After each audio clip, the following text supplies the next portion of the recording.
esteemed dignitaries present on today's solemn occasion, esteemed keynote speaker, Professor Omkar Mohanty, Professor K. Umamaheshwar Rao, Director, NIT Rourkela, Shri Atanu Bhaumik, Director in charge RSP, and Chairman of the Steering Committee for the Endowment Chair, in the name of Professor A.K. Mohanty, Professor Chaira, HOD Metallurgy, Professor Mr. F.C. Mohanty, President NISTRA, Mr. B.V. Mohanty, Convener, Madam Jyotsna Mohanty, our Guruma and her family members, dignitaries, faculty, alumni, and all esteemed members who have joined online. Welcome you all to today's solemn function, the first memorial lecture on our beloved Professor A.K. Mohanty. I request the dignitaries to light the ceremonial lamp and offer floral tribute at the photo of late Professor A.K. Mohanty. Sirs, please.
Now I request the esteemed guests to adorn the dais. Professor Ajit Behra, Professor Omkar Mohanty, Professor K. Umamaheshwar Rao, Shri Atanu Bhaumik sir, Professor Chaira, and Mr. F.C. Mohanty. Thank you, sirs.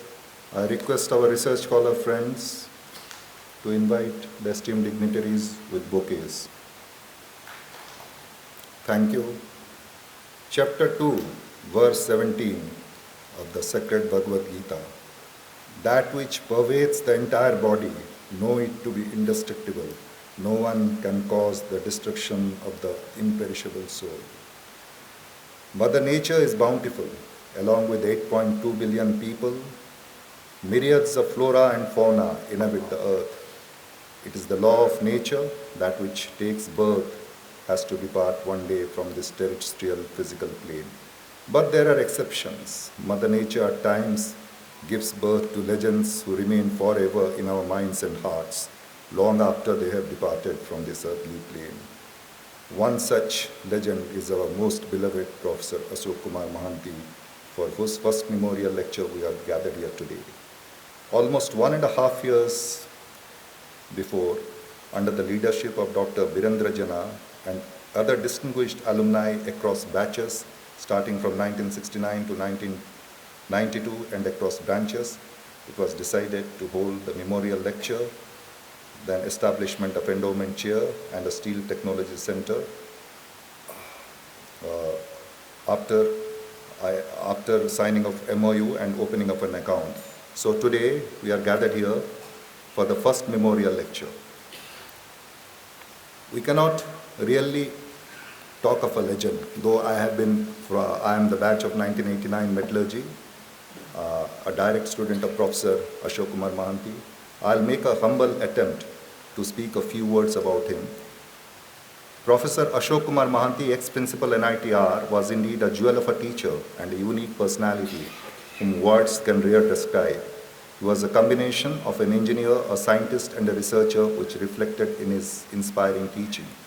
He could teach with elan any subject in metallurgy. Generations of students are privy to his beautiful expositions on metallurgical thermodynamics and kinetics. A PhD from Sheffield University, he had the rare privilege of working with Professor Hume Rothery, a doyen in metallurgy. Professor Mohanty was not only a fathomless ocean of knowledge, but also an embodiment of simplicity, clarity, compassion, and love. An inspiring professor, a true father figure belonging to a rare breed of teachers. Always dressed simply, his voice could be clearly heard even to the farthest corner of the classroom. His teaching was so excellent that every concept was cleared in the classroom itself. He explained the difference between mass and weight and jokingly told that when engineers speak of weight, they actually mean mass. So also the subtle difference between delta and del, and also the difference between thermodynamics and kinetics. Never fussy about attendance, though it was another matter that every student would simply hate to perchance miss his brilliant lectures. A treasure house of knowledge, whose words would have been accepted as law in metallurgy, had the sagacity to once tell the class, even after giving a correct answer, I quote, "I am not sure, I shall check up and tell you. Meanwhile, you people please check up too," quote unquote. Instantly, about 40 heads bowed in deep reverence at the humility of the great Guru, a true reflection of Vidya Dadati Vinayam. As the principal, he had exhibited his sterling administrative acumen, catapulting our institution to greater heights. Always much loved by students for his amicable behavior, approachability, genuine concern, guidance, he was a true guru whom the scriptures placed on a pedestal even higher than that of Govind God. A follower of Sri Aurobindo and Sri Ma, as he has left the terrestrial plane in an evolutionary phase of a superior divinity. All his alumni and well-wishers loudly proclaim, "Miss you, sir, you shall always remain in our hearts." Now, before inviting Professor Devasi Chaira, HOD, Metallurgy Department, for the welcome address, I give a brief, again from his very elaborate CV. Professor Devasi Chaira completed his PhD in Metallurgical and Materials Engineering from IIT Kanpur in 2008. Then he joined in NIT Rourkela to start his teaching and research career. Presently, he is Professor and HOD of the Department of Metallurgical and Materials Engineering, NIT Rourkela. He has published 50 research papers in peer-reviewed international journals and filed 1 patent and has won many awards. He has guided 5 PhD students as sole principal supervisor and completed 4 sponsored projects. Now I welcome Professor Chaira for the addressing the welcome address.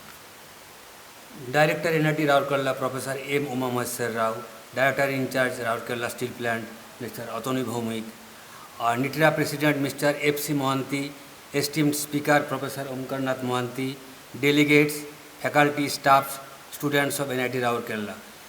It is a great honor for me to welcome you in the first Professor Ashok Kumar Mohanty Memorial Lecture. Professor A.K. Mohanty was a much adored, brilliant metallurgist, academician and professor. He was one of NIT Rourkela's early architects, a person of high caliber.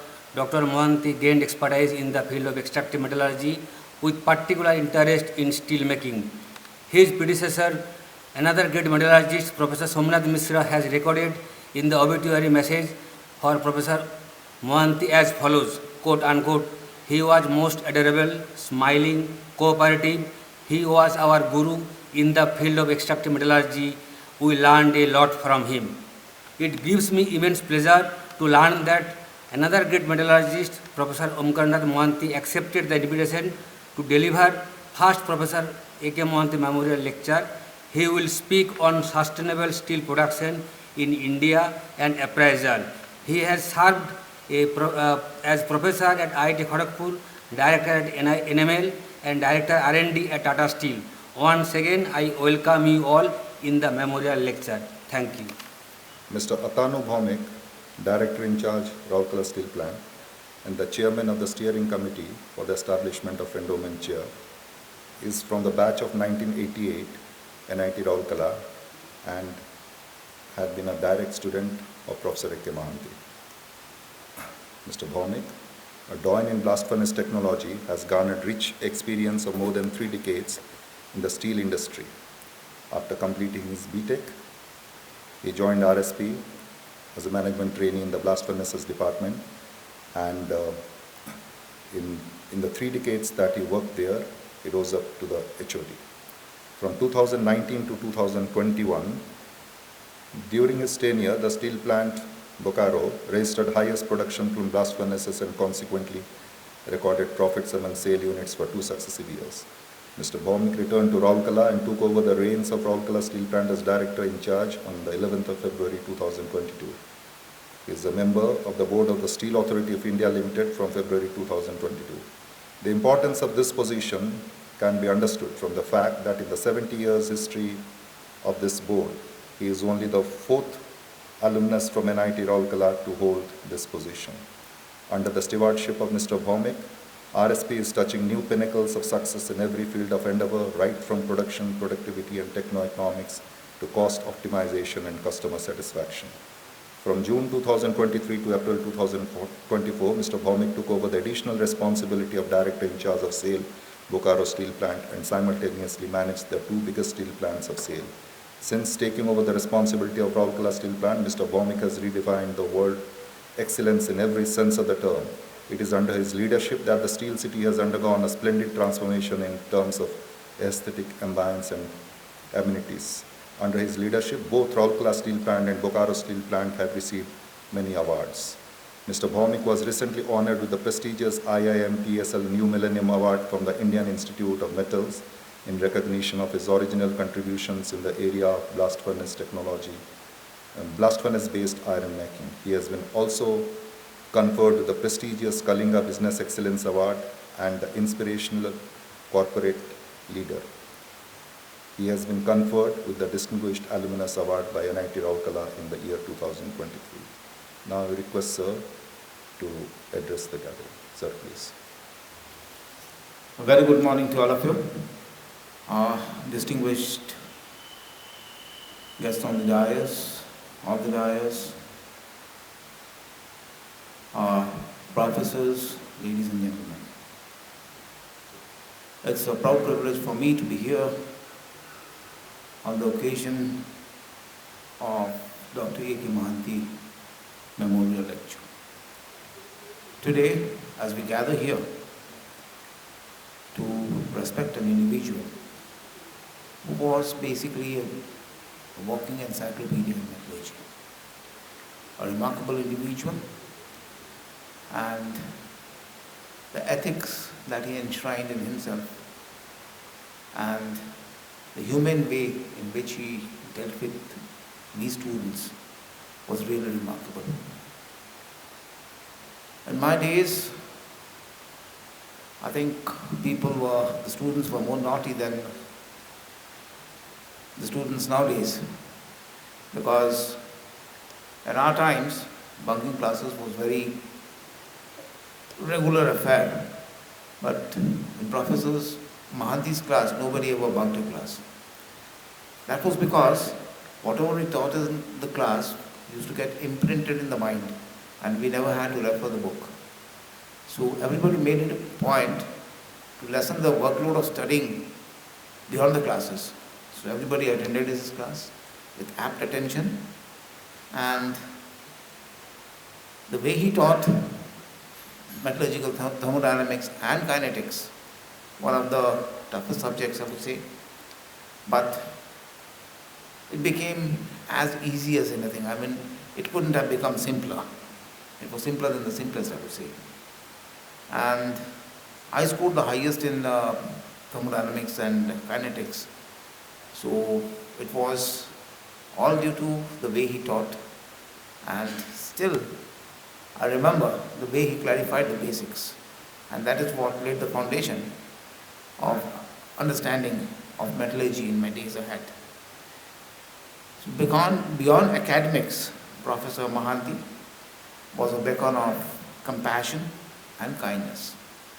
He always treated all students alike, the backbenchers as well as the toppers.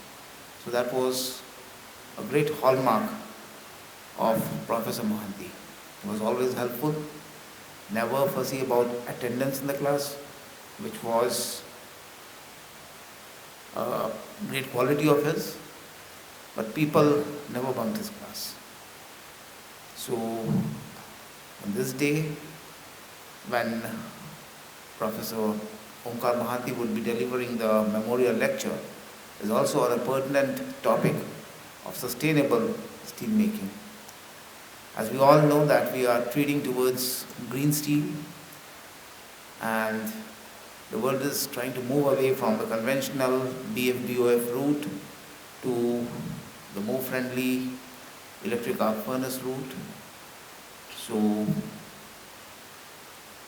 we are really eager to listen to whatever Professor Omkar Mohanty has to say with apt attention, and each one listening to this lecture session today would go back enlightened with ways and means as to how to make our world greener, yet produce steel that we need most.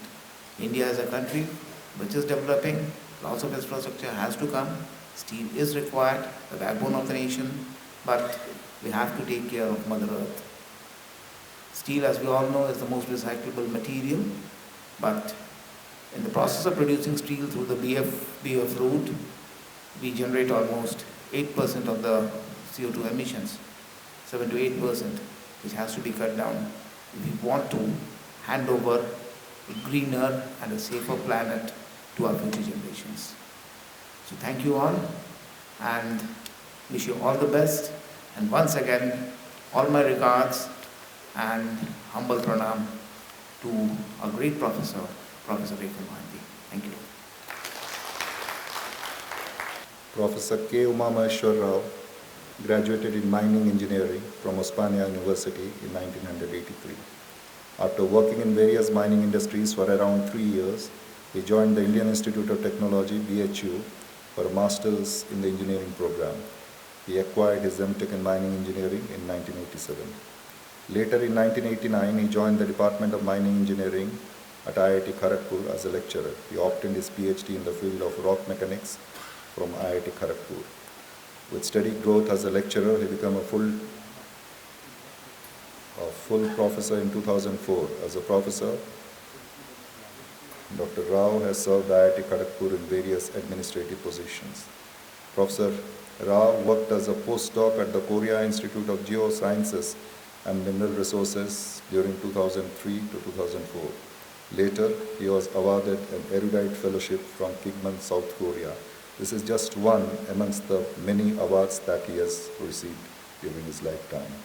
In 2017, he was appointed as director of NIT Surathkal, Karnataka. After serving there for almost 5 years, he got his second term as director of NIT Rourkela and joined NIT Rourkela, a national institute of importance, in February 2022. He is the chairman of Central Seat Allocation Board, CSAB, for the last year.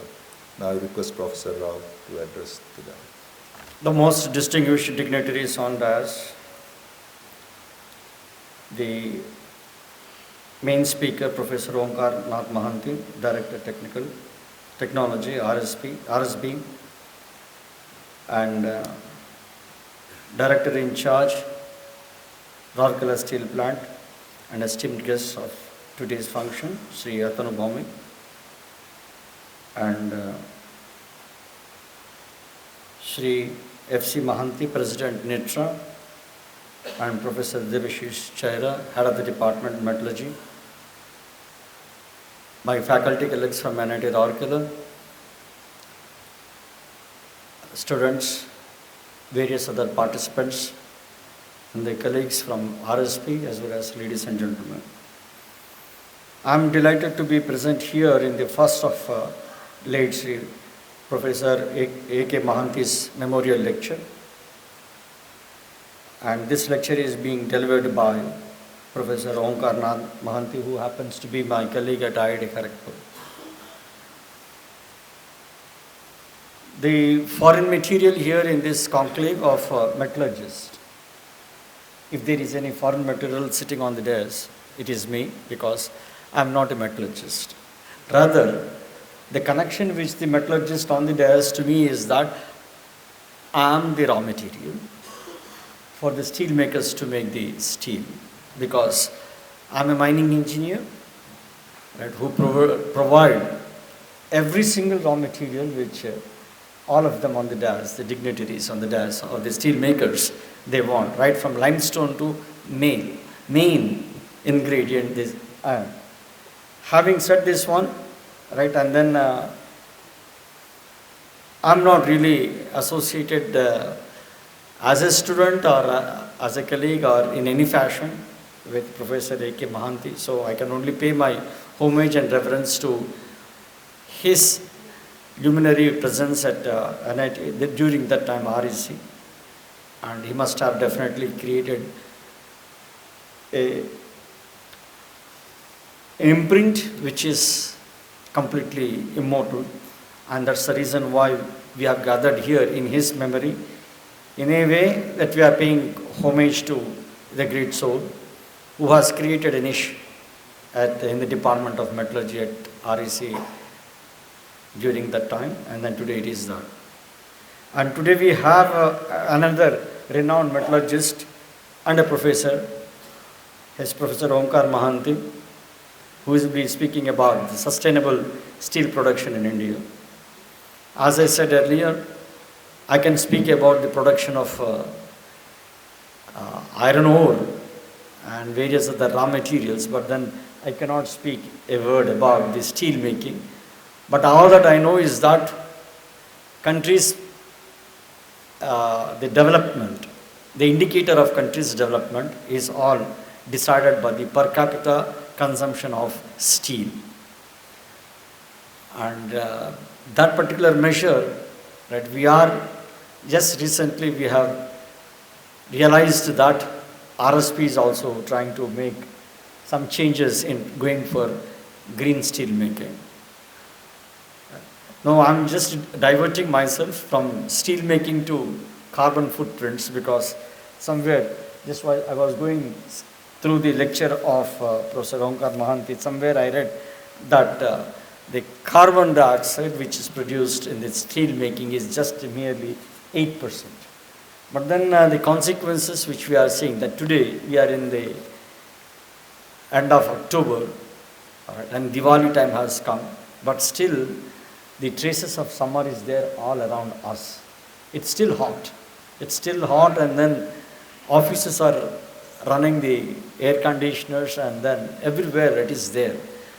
The only thing is that as one of the consumers of steel and various other things, I'm also concerned with the carbon dioxide which is now released, and then carbon footprints, and therefore, like, the first aspect of sustainable steel production in India should be addressing about the other aspects which form into this one, steel making, that is carbon footprints, because that is of the greatest concern. Because that's where we are seeing the global warming and then changes in the climatic conditions, and then life is really becoming topsy-turvy, and then lot many viruses of different varieties are also coming up because of the hot and humid conditions, and therefore we may be able to know what exactly will be the preparation for the sustainable steel production in the years to come, and then the challenges that are there present, and then preparedness of the young faculty members. Today I have all the very youngest assistant professors from metallurgy department, right?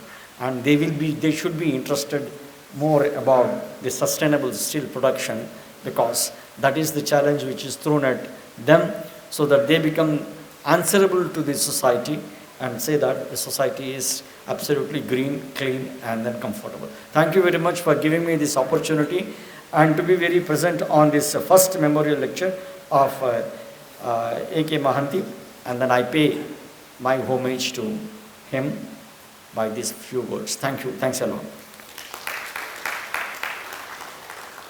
Professor Doctoring Omkar Mohanty is a BTech and MTech in Metallurgical Engineering from IIT Kharagpur, a PhD Doctoring in Materials Engineering from the University of Karlsruhe, Germany, and did a course in Business Administration from CEDEP, a part of INSET France. Served as a professor at IIT Kharagpur, director level scientist at CSIR National Metallurgical Laboratory, Jamshedpur, director research and development at Tata Steel, Tata research professor at IIT Kharagpur and vice chancellor BPUT Odisha. He was adjunct professor at IIT Bhubaneswar and honorary scientist at CSIR IMMT. Was a consultant, United Nations Industrial Development Organization, the chairman of the UK-India Committee on Material Sciences, the Indian site coordinator of the Indo-US project on special steels, and a member of International Consortium on Ultralight Steel Autobody and UL SAB AVC programs of the International Iron and Steel Institute. At the first Steel Technology Center STC of the Government of India at IIT Kharagpur was established under his pioneering leadership, was a mentor of DST projects and CSIR IMMT projects, served as the chairman of the Accreditation and Evaluation Committee of the Engineering and Technology Group of NBA, and was a member of the Board of Governors of IIT Kharagpur and IIT Bhubaneswar. He has supervised 13 PhD doctoral dissertations and 50 MTech dissertations in area of metallurgy and materials engineering. He holds 17 patents, has published 130 original research papers, and written many chapters and books. The list of his awards are many. To name a few: Fellow of the National Academy of Sciences India, National Metallurgist Day Award of the Ministry of Steel, Best Industrial R&D in India, Materials Research Society of India MRSI Award, awarded by the member of the Asia Pacific Academic Materials, Vishwesvaraya Award of Institution of Engineers, Lifetime Achievement Award, and many more. This is just a brief few paragraphs I have picked from his long CV of 27 pages. Sir was very kind enough to give a one-page CV. It is indeed the finest tribute that in memory of a legend and a genius in metallurgical process and thermodynamics, Professor A.K. Mohanty, a living genius of process metallurgy, will deliver the first memorial lecture. I welcome now Professor Omkar Nath Mohanty to deliver the first memorial lecture on Professor A.K. Mohanty. Sir, please. I think as the stage is getting prepared to get started, I thought I would first of all wish you a good morning. I thought I would say good morning, but meanwhile it has become almost a good afternoon. So a good afternoon to everyone present here. And I'm grateful to the director in IT, Professor Uma Maheshwar Rao, and the director in charge of the Rourkela Steel Plant, Mr. Bhaumik. And Mr. Bhaumik has not only come, but some of his very senior colleagues I can see are also here. So thank you very much from the steel plant. And then the faculty members of NIT Rourkela, many of you are present here, so thanks again.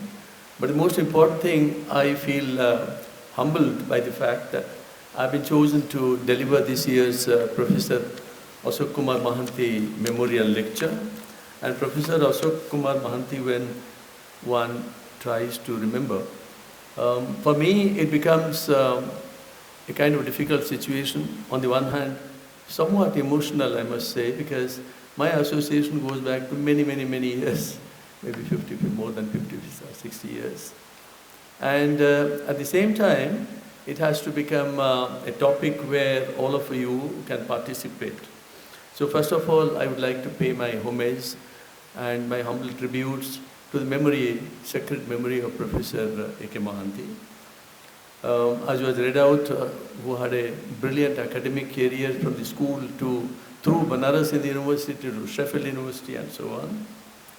And when he joined this institute, incidentally, he became a professor at the age of 31. 1972, he became professor at the age of 31. Of course, these days it's very difficult. But even then, for somebody to become a professor of 31 goes to show the kind of contribution that he must have made. And not just that, Remember that 1968 is the time when he joined as a faculty, your institute, meaning NIT. When did it come up? It came about in 1961. So it was only a 7-year young fledgling, as it was, not struggling, I would say, but limping perhaps, and still trying to get its root. So that's the time he was one of the earliest architects of an institute called NIT, which is certainly one of the finest in the entire country today. And apart from the fact that all these research papers and so on and so forth, the book that he published, The Rate Processes in Metallurgy, is a great book. I have gone through that also. As a matter of fact, I would request some of the professors who are present here, why don't you take up the second edition of that book? It is not unusual to also think of a second edition by someone else who will join Professor Mohanty as a co-author and take it forward, because the knowledge, after all, is never stagnant. I'm conscious of the fact that we have here with us Professor Dr. Mrs. Jyotsna Patnaik, the worthy partner of Professor Ashok Mohanty.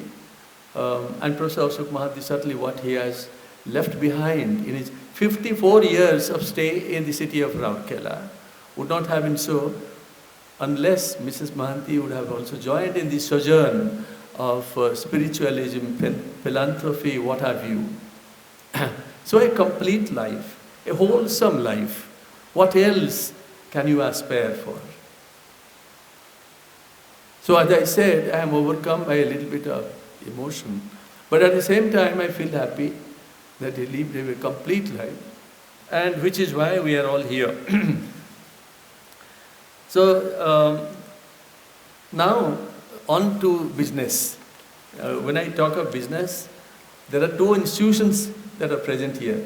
And I'm so pleased and I feel delighted and of course privileged to see both of you, meaning the NIT director and also the director of the, who we used to call the managing director. These days, for a reason unknown to me, they call director in charge, but he is a director on the board of Steel Authority of India Limited, and therefore very influential in that sense. Both of them are present here. So NIT, as I have said, is one of the top-ranking institutions amongst the engineering universities of the country. And Rourkela Steel Plant certainly holds a place of pride amongst all the steel-producing units of India, amongst the cell and even outside. And Mr. Bhaumik has taken it to another height itself. And therefore, but my association with the NIT began long back when I was in IIT Kharagpur. I used to come regularly, had interacted with Professor Somanath Mishra, and there was the UK-India Committee on Material Science. I happened to be the chairman of that. NIT Rourkela's Material Science Department was one of the institutions, apart from other NITs which I used to move through, such as Bhopal and probably Surathkal also, where you spent your time also. So all these NITs, 4 of them, where we had this UK-India support for material science. And I understand now you have a support also from the World Bank as well as the Swiss support for their computer center. But when it comes to Rourkela Steel Plant, I have a very special relationship with Mr. Bhaumik. That's because when I graduated out of IIT Kharagpur, way back in '65, out of fun, I appeared, went to Ranchi and went through the interview process, and therefore I was given a order of appointment. It's another matter that I didn't join.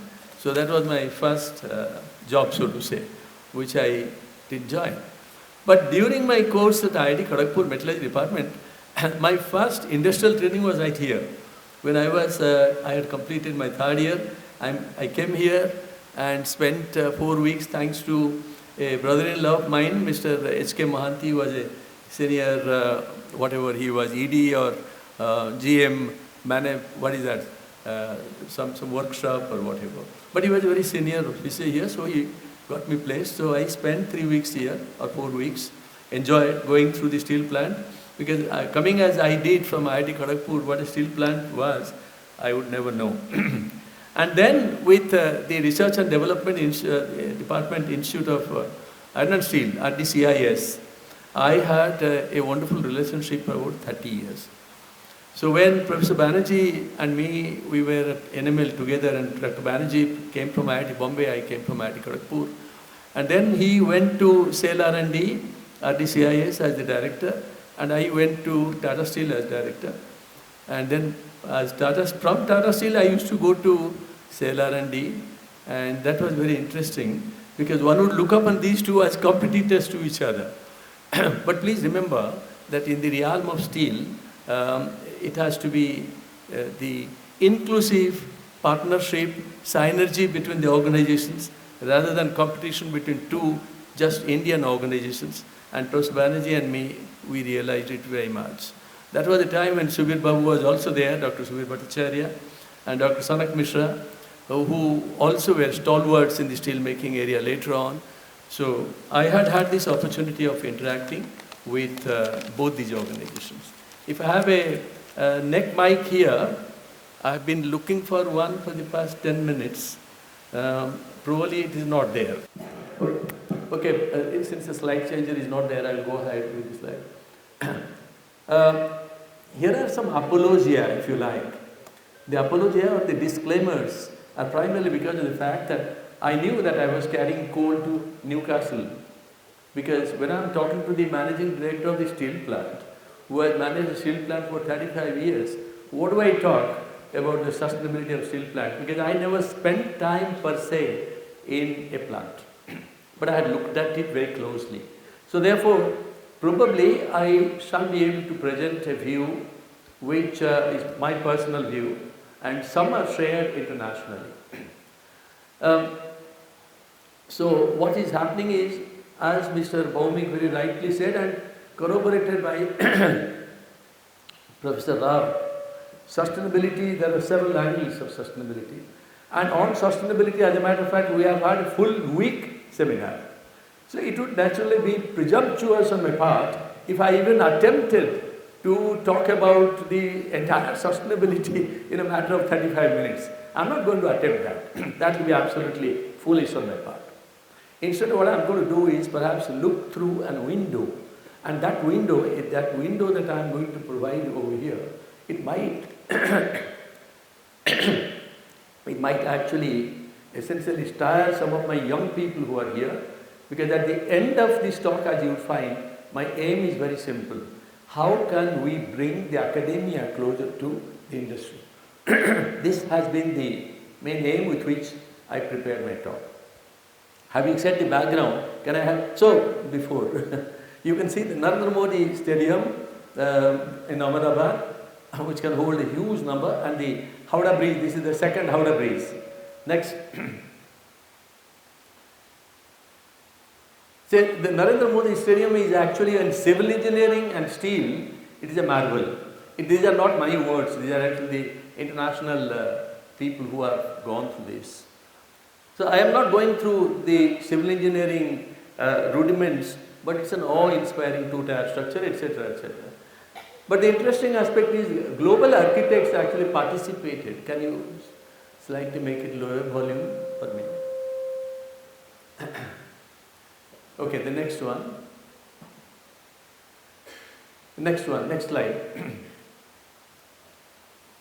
I wanted to tell you 11,000 tons of steel, rebars were used, and steel supplied, etc. by Tata Steel.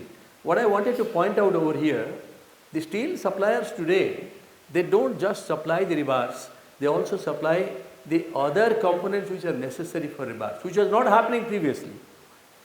For example, the TMT process which we adopted in Tata Steel, they were not the first in India to have adopted it. In Bombay it was already there, but Tata Steel was second as far as the TMT rebars came. But along with the TMT rebars, they went for basically branding their products. This is a business kind of thing, one or two sentences on the business, because today you have only two kinds of products on any plant. You have the commodity products or the branded products. If you make the commodity products, you are with the mass.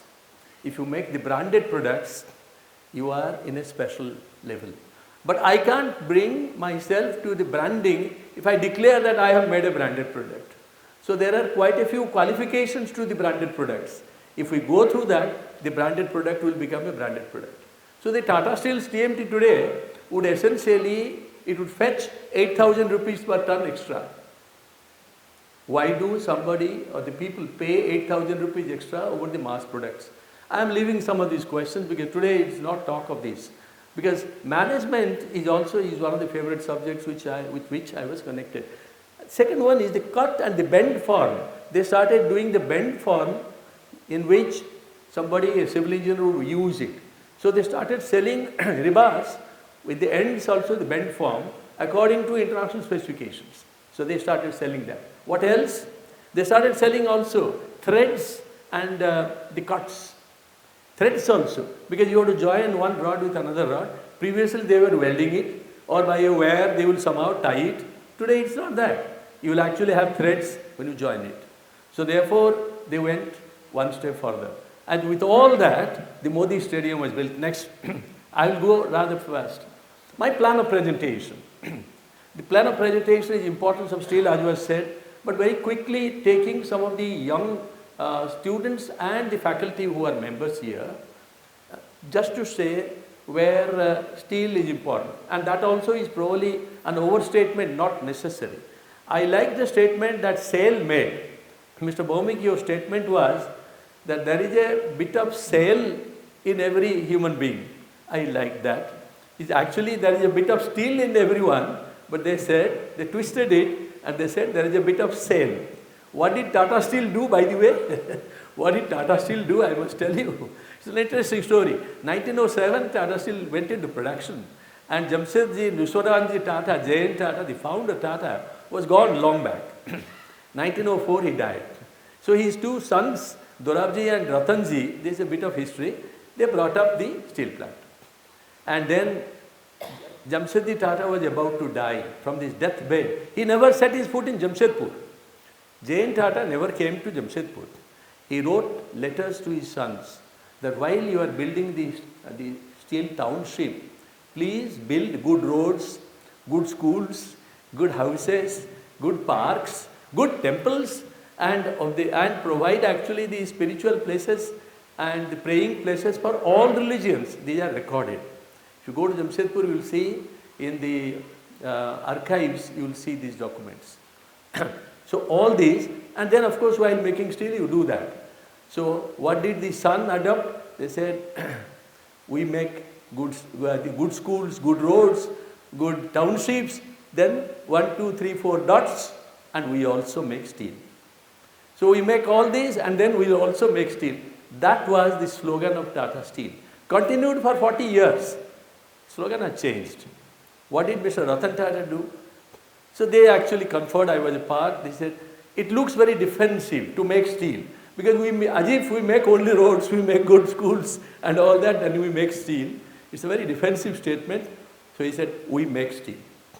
So from we ... we make steel to we make steel is a tremendous jump. It's a stride, if you like. It's a very different concept. But today what is their slogan? I don't know whether it has changed the last month or so, but the slogan is very interesting. They say, we make tomorrow. We make the tomorrows. So steel, therefore, is very important in order to say that we make the tomorrows of the people. So coming back to the steel, importance of steel, all I wanted to say over here is, just one second. Yeah. So the importance, the production scenario, I'll quickly go through because these are all some data, not very important. But the sustainability aspects, today, for the past 2 years, ESG is a buzzword. All of you use this word. So there is nothing new in it. But the point is, there is something new in the thought process of the young people. Because you may not be aware of what are all the implications of the ESG. The implications are very, very widespread. Ramification of the implications. And then of course the circular economy. That also is very well known. Carbon footprints, yes. Next, we'll talk about it quickly. Next. India's foray into healthy process and Rourkela. I wanted to focus on that. It's a very interesting story. That's because you may not be aware, some of the people from Rourkela, this is a historic place. When it comes to steel making in the world, not just in India, when it comes to steel making in the world, Rourkela is a historic place. So I thought I would delve into that also a little bit. Then comes complete change. How do you go from here to hydrogen? So when Professor Rao was talking about whether sustainability in mines is there or not, it's a holistic process. The geologist, the mines, the mineral engineer, metallurgist put together make only one chain, and that is making steel. So therefore, unless all the chain works, and then the downstream, where the electrical engineers come, the mechanical engineers come, the chemical engineers come, etc. And the steel plant, ask your neighbor, he will tell you that the steel plant is not populated by metallurgists alone. And his successor is not going to be a metallurgist. I can assure you that. It can be a mechanical engineer or electrical engineer. Next. So this is what we'll talk also about. I may talk about the automotive steel, because automotive is the in thing today. We must know how fast we move. Next. Next, yeah. So if you talk of skyscrapers today, when the earthquake took place in Maharashtra, that's about around 2005-06. Around that time, we in Tata Steel designed some of the steel structures for building. And in Maharashtra, about close to 100 houses were built on steel. In Jamshedpur, in Sakchi, we built 2 houses on steel. You can't make out they are steel houses. I don't know if in Rourkela are there steel houses? Probably not. The new hospital that we have made is a hybrid building. Hybrid, okay. So therefore, and part of that actually happened after, in India we decided, for the first time Tata Steel decided to go for a galvalume instead of galvanizing steels. And in galvalume all those different colors came. And engineering came. How did it come? Because we had previously sinusoidal kind of the galvanized sheets that switched over to the trapezoidal. With the same thickness, the trapezoidal is going to give you a lot higher strength. So therefore all these happened. So the floor became steel, the walls became steel, and the roof has to be different, etc., etc. And the skyscrapers. And not just that, we will talk about it a little later. Next, jaldi. So then some of the high strength steels for regular steels, and where you can actually start using some of, this is very important, because after all the volume of steel that you are using and therefore the carbon dioxide impact that we talked about, if you want to mitigate that to an extent also, then there is a possibility of using high strength steels. And some of these high strength steels I shall talk about, because we are associated with an international consortium, so I will talk about it quickly. Next. So buildings, you'll find reinforced bars, yes, but actually you can make it reuse. There are all kinds of reuse of buildings. Many of you will wonder, reuse of buildings must be an absurd thing, but actually it is not. If you make a steel building, you can make it completely different. From a school building to a community building to a lecture hall, you can make all that. So that's why reuse, etc. will come next. So advanced high strength steels in automotive, in cargo ship, next. Okay, doesn't matter, it's moving fast. Next. From medicals, the stainless steels. Incidentally, at this point, I will stop for a minute. You know, all the temples, and Odisha is quite well known for temples. Andhra Pradesh has a lot of temples. Tamil Nadu has temples. Karnataka has beautiful temples. All these temples and the statues, the lovely sculptures that you see, how do you think they were made? They were made essentially because we had implements, and these implements were steel. So India, we know now, because we have big programs with the IKS, some of you may be aware, the Indian Knowledge System. All the IITs we have joined together. There is an IKS, Indian Knowledge System, operates from the AICT building in Delhi in the ground floor. And Gantimurthy is the national in charge of that. He is an IIT Indore professor, etc. And Anuradha from IIT Kharagpur from the Humanities Department. So we are working together. Incidentally, I am working on the Konarak iron beams for the past 10 years. 30 feet iron beam in Konarak, And it's a composite beam. Inside the beam, you have smaller beams also, etc. It's a very interesting structure. We haven't come across this anywhere in the world so far, the composite beams. But that's not it. We had Delhi Iron Pillar, 436 AD. Delhi Iron Pillar, 436 AD, today never corroded. So Professor Anantaraman wrote a very fascinating book. Metallurgically, somebody can find flaws with that. As indeed, Bala Subramaniam did a beautiful work from IIT Kanpur. He passed away at the age of 42, 43. But Anantaraman wrote the rustless wonder that India was. That was the book about Delhi Iron Pillar. And if Delhi Iron Pillar is our best iron pillar, no. Dhar Iron Pillar is even taller than Delhi Iron Pillar. But Konarak beam is longer than Delhi Iron Pillar. Can you imagine? Konarak beam is weightier than Delhi Iron Pillar. Delhi Iron Pillar is about 6.3 tons. Each beam, big beam in Konarak, we have 32 of them, etc. So therefore, from that age till today, but we are not the first. The Egyptians in the pyramids, if you have seen, in pyramids also you'll find the vestiges of iron. And recently, last week, I was in Athens. And from Athens, when we went to Crete, to a place called, they write it Chania, but actually Hania. This culture, this heritage remained there between 8,000 to 10,000 years back. Minoan civilization we are talking about, etc. So therefore, from that age till stainless steel and the Jindal stainless steel with less nickel, we have come a long way. We have indeed come a long way. So Durgapur steel plant, classical stainless steel. Jindal steel is the reduced nickel. How can you reduce nickel is another metallurgy. We'll talk about the metallurgy students some other time. Maybe some of you are working. We'll talk about it next.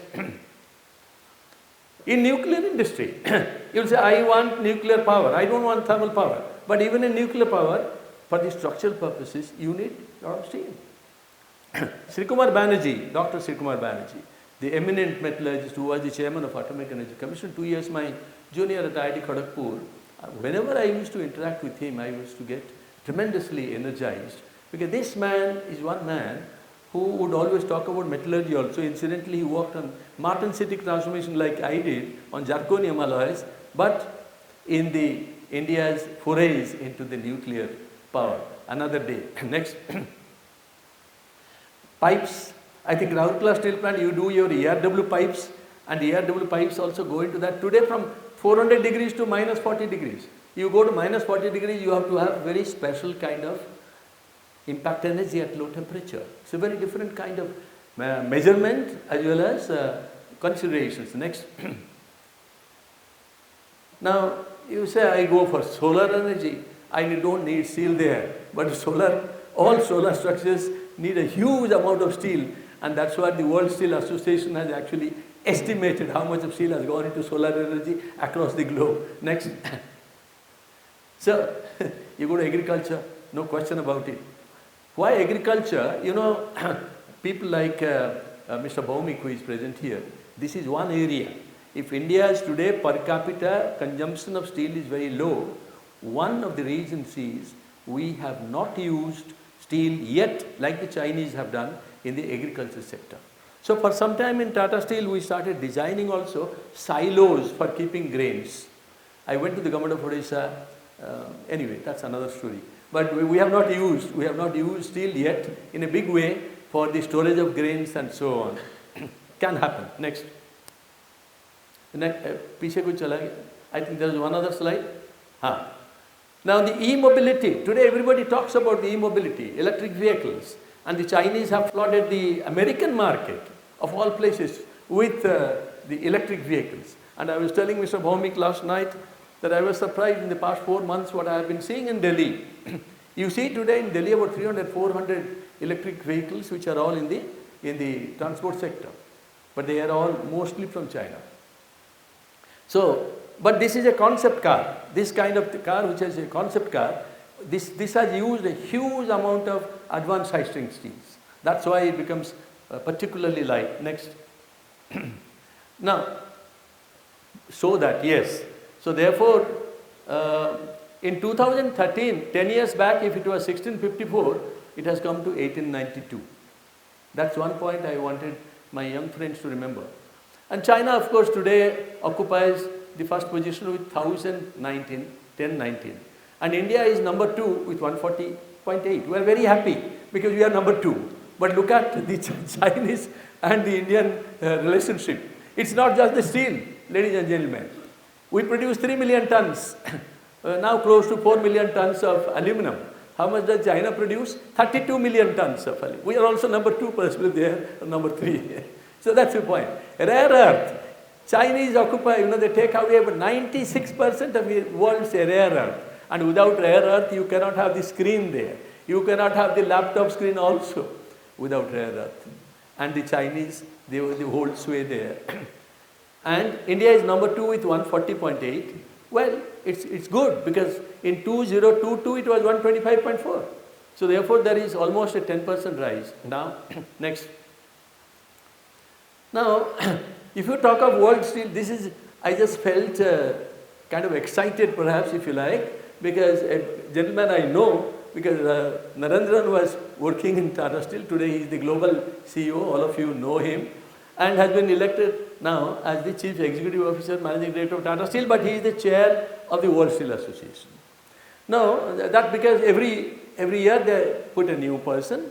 So this time it is Narendran, and we have 3 out of 17. Jindal also is there, executive committee members. So India is considered a very important place when it comes to steel making. This is the point, worldwide. Next. So therefore this is how it goes. So you'll find a little bit of up and down, but it is a huge number that we are talking about. Next. So it has gone, as you see, it has steadily grown. Why I want to show to the young people particularly, everybody tells me steel is a sunset industry. Where is the sun? Where is the sun? Where has it set? Obviously it has grown and grown and grown. It's not a sunset industry as the common impression is aluminum le gaya, magnesium kuch le gaya, the composite materials se kuch le gaya. It's all there, it's all necessary, but they are not replaced steel per se. Next. So all these are there, I don't want to spend time here, but just 1 second. Look at some of the new entrants. Vietnam already has come to the 12th rank. So these are some of the new countries which have come. Saudi Arabia also was there. So some of these countries are very important for us to know. Turkey is important also today, very important. Next. This is something where now comes Mr. Bhaumik also would come into picture and all of us. So we are talking about the CO2 intensity in the blast furnace BOF. If you can make it 2.3, it's still good. I don't know your figure. Let's say around that. But what happens is, he did mention about the DRI EAF. So electric arc furnace if I use, and with DRI, my CO2 intensity will come down naturally, drastically. And if I go for the scrap EAF, then the intensity will come down further. But can we produce enough scrap? Are we an advanced economy? The answer is not yet. That's the point. Both in aluminum as well as in steel. Aluminum also secondary plants are there in the world. We also have in Bombay and Pune some plants. But we cannot generate that much of scrap yet. Because we are not really advanced, we are not working at a high level. Next. So steel production, the per capita consumption etc. is less. So therefore the national steel now has envisaged policy. We have envisaged a production of 300 million tons by 2030. This is what we have envisaged. And per capita steel consumption at least will touch about 200 kilograms. This is quite a justified aspiration for India. I say justified because the world average is 233. I am talking of the world average. I am not talking of the Chinese average or the American average, Korean average, they are much, much higher. But if we have to touch even the world average, then from 100 kg or less than 100 kg, we have to come to at least 200 kg. And we have to have a 300 million tons. And the target would help India's critical industries, all the infrastructure, white good, auto, transportation, power, shipping, whatever you mention. Next. So what would it release if you go to 300 million tons? I don't have to tell you a kind of horrific prospect of multiply by 2 that much of carbon dioxide. Will the world is it going to accept it?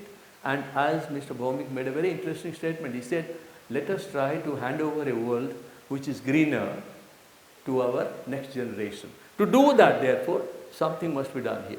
So therefore, let's look at this. This is the interesting picture when it comes to India. When it comes to India, 45:55 is the BOF to electric furnace. That is, if you talk of blast furnace and basic oxygen furnace, in India if it is 45 and then the other one is 55. Whereas in the world it is the other way around. In the world average, it is 70 is actually the BOF route and maybe 30 about the electric route. This is very important for us. And in the electric furnace also, we have a further subdivision of roughly 30-25 of arc furnace to induction furnace. So we have a sizable induction furnace right here in Kalunga if you go. Sizable induction furnace. I don't have to ask this question because yesterday we have had an interaction with your metallurgy faculty also. The interesting question is, if you go for the induction furnace and make TMT reverse, there are problems. The problem is one of phosphorus. So the government of India issued actually a letter sometime back that the induction furnace route of TMT reverse, don't use that because it is quite brittle. And they made actually a representation that when Tata Steel actually added phosphorus to the TMT reverse, they passed through. And when we, the smaller companies, we do that, we do not get this kind of permission. The fact of the matter is, I was somehow involved with that because when we added phosphorus, we knew exactly where the phosphorus was going. Was it going to the grain boundary? Was it going somewhere else? With a 3D atom probe, you do the experiments and say that I seal the grain boundaries first of all with another element, and that element also we knew, the boron we added, whereas my friend in Chicago was adding niobium, which is a costlier material. If you can do that, they seal the grain boundaries, put phosphorus, you can still add. Next. So, no, just before that, one other point. Because of the fact, it's a pehla wala. Because of this ratio, we need a lot of sponge iron. We need a lot of sponge iron. That actually saved us. That saved us because if I can use a lot of sponge iron, A, my total CO2 part will come down, and B, the sponge iron can be used in the induction furnace. And in the induction furnace, I can reduce the phosphorus if I can use another slag, artificial slag. I pour it and then I can do the phosphorus partitioning. But sponge iron, India today is the largest producer, roughly 52 million tons. And Iran had overtaken us about 3-4 years back. Iran, you may not expect that Iran is producing a huge amount of sponge iron also. Next. So therefore the energy consumption. This is a matter of concern. I would not know the sale figures today, but roughly Indian figure is somewhere around 6.5. What is the best figure in the world? If you go to POSCO today or Nippon Steel today, the figure is of the order of 5.0. If you are talking of 5.0 gigacalories in place of 6.5 or 6.2, makes a tremendous amount of tremendous.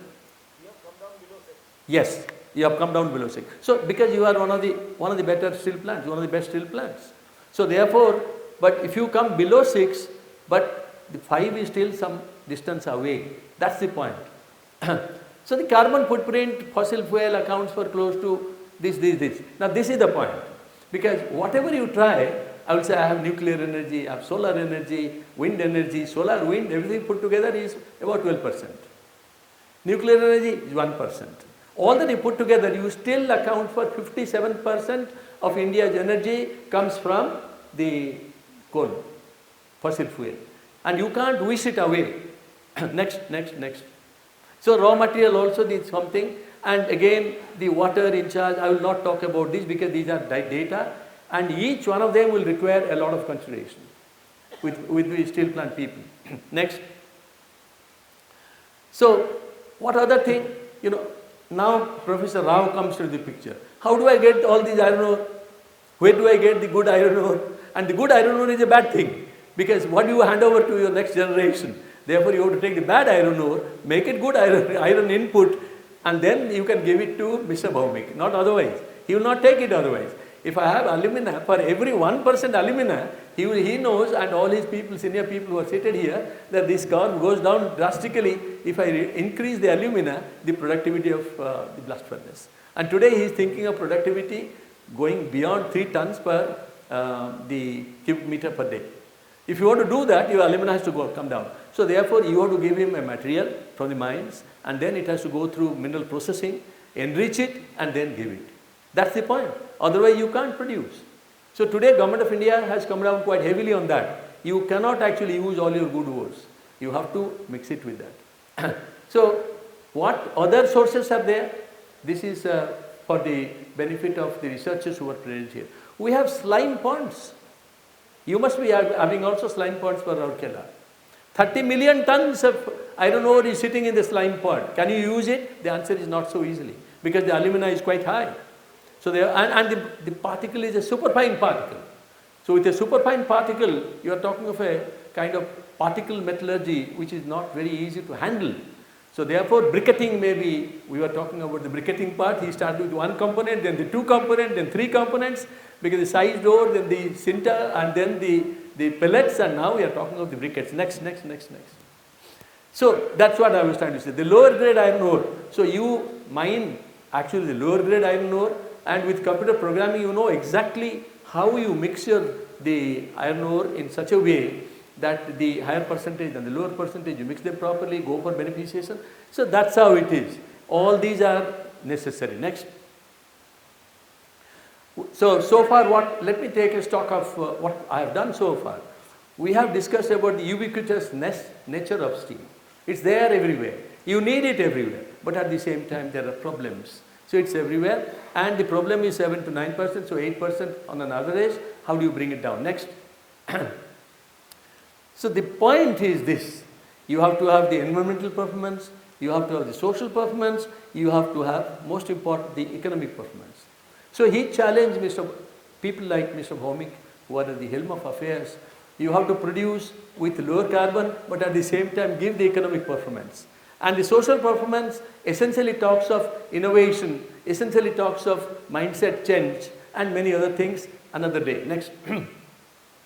So therefore, if you are talking of CO2, if you are talking of energy intensity, material efficiency, environmental management system, all of them, this is not my definition. This is the definition of World Steel Association. Under the environmental, all these 4 figures come. Next.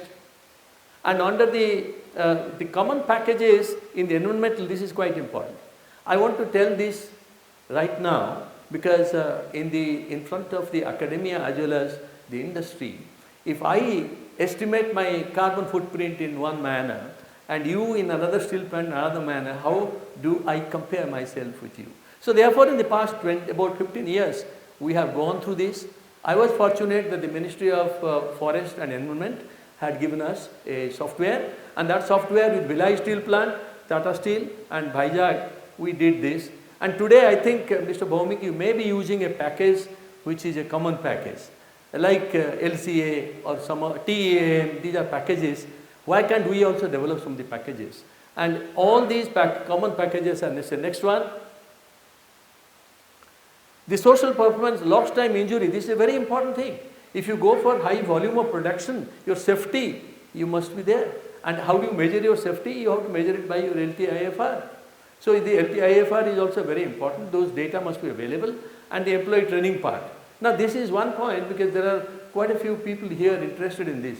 I do the employee training because you will satisfy that there are so many minimum number of days. What is the output from that? The input is the training. How do I know the impact of training? And that impact of training we do not always measure. So my appeal to the academia here is very important for management. Next. And economic performance, all these. Next. I don't want to go through this because there are details because of time. I want to show also, Mr. Bhaumik wanted to quickly go through the next one. Yeah. In the circular economy, of course, from the linear business model, you have to go into the circular business model where all these would be there. That the reduce, reuse, remanufacture. Next. So the circular economy is extremely important because in a well-structured thing, steel industry has significant competitive advantages over other materials. If I can do all that, reuse, remanufacture, etc. Next. So it's quite a complex thing. So in the circular economy, the raw material comes, and the other durability comes, the efficiency comes, the jobs come, and all these products also come. So one has to take it in greater detail. Next. So doing more, concept of doing more with less, it's a kind of management buzzword, if you like, and you can't always do that, but it's necessary. And remanufacture is a very important thing. Next. Recycling is very important also. Melting scrap is very important there. Next. So remanufacturing, I take an engine component or something and then I have to remanufacture. Is that easy or it's not? I'm not comparing this with aluminum or composite materials and so on and so forth, but you have to work on that. Next. So new steel, recycled steel, so you see them in different avatars, incarnations, if you like. But so the steel which was used in your car or in your body in the building is now appearing, reappearing as a wear because it has been remelted, etc. So recycling is done. So that's just to show that. Next. Next. Next. Lightweight high strength steel. This is a concept bike which has just been developed last month perhaps or 2 months back in Sweden. And this is essentially because how to make geometry. So the geometrical approach and engineering design so that the strength comes into picture, aesthetics come into picture, all that. It's a very interesting aspect of design.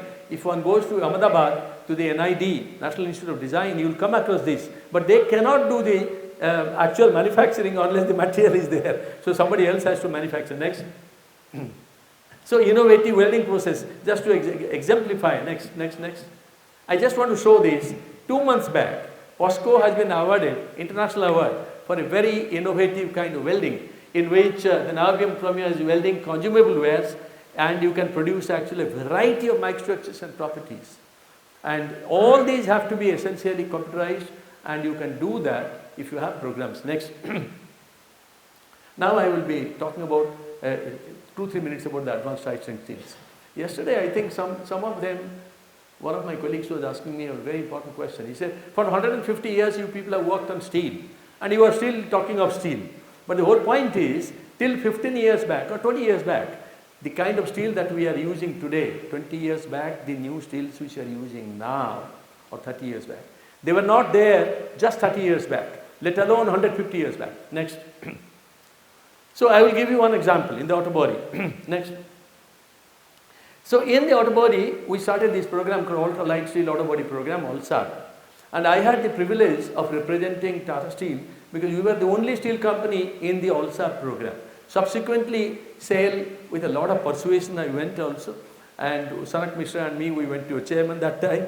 And he said, okay, Subir Bhattacharya was made the representative along with me from the SAIL. But he didn't have time, so he asked Mr. Jha. So Mr. Jha was coming with me to some of these ULSAB meetings. But look here what happened. What happened was the performance of the ULSAB structural, and this was a consortium of 33 steel companies, $50 million US, and we took about 2 years to come out with these results. And these results came out because of the Porsche engineering people. The Americans call this car as Porsche, P-O-R-S-C-H-E. Now in the door, I don't know in Rourkela, do you see some Porsche cars? Probably not. But Porsche is a wonderful, wonderful designer, and they do not only design for themselves, racing car, they are on the top. But they have the testing bay where all their competitors come and test. This is the beauty.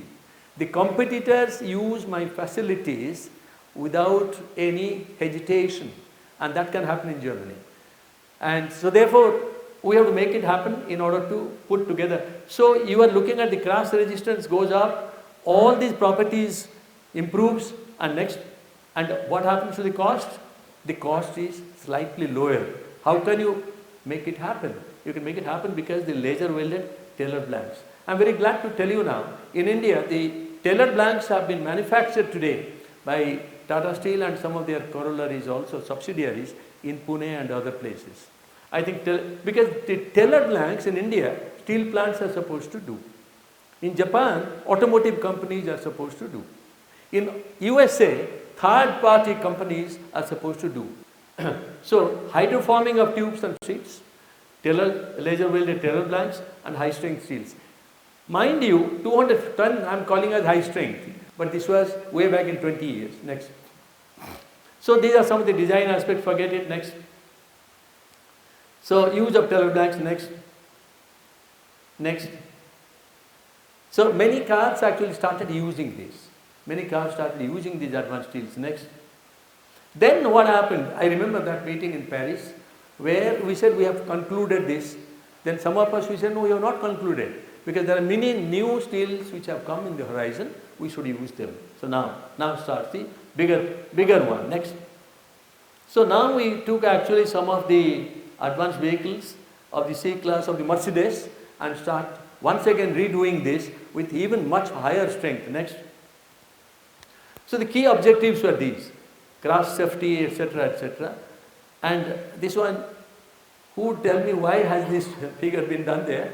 Because whenever the car turns throttle, the roof should actually protect you. How have I made my roof? If I do my roof with hydroforming, with high strength steel, I will be protected, not otherwise. Next. So these are some of the subsystems and high strength materials. Next. Quickly go through. This is a door. This door part is, you can see 1, 2, 3, 4, 5 different steels. The softest is bake hardenable 260 yield, 370 is the tensile. The highest is 700 to 1000. 700, so 260 has become 700, 670 has become 1000. Why did it happen, teller welding? Because typically in an auto body manufacturing, there are about 40 to 45 different pressing operations which you have to do, which is a costly operation. Here, this was a completely innovative design. What was done was, different steels you take, it is like your pocket. This is why it is called teller welding. So different steels you put together, sheets, laser weld them, so it becomes one sheet, but with the different strengths and different thicknesses. This is the thickness. Thicknesses are different, strength is different, yield strength and tensile strength. You weld them, laser weld them, and press form. In one shot you are press forming. Not so easy.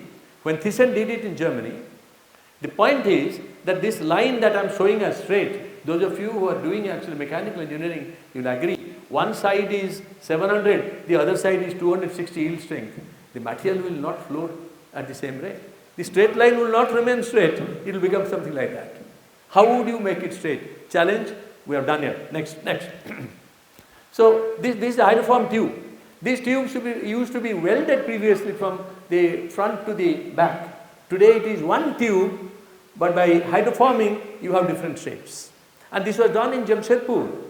Today, for nano cars, it was done there. Next.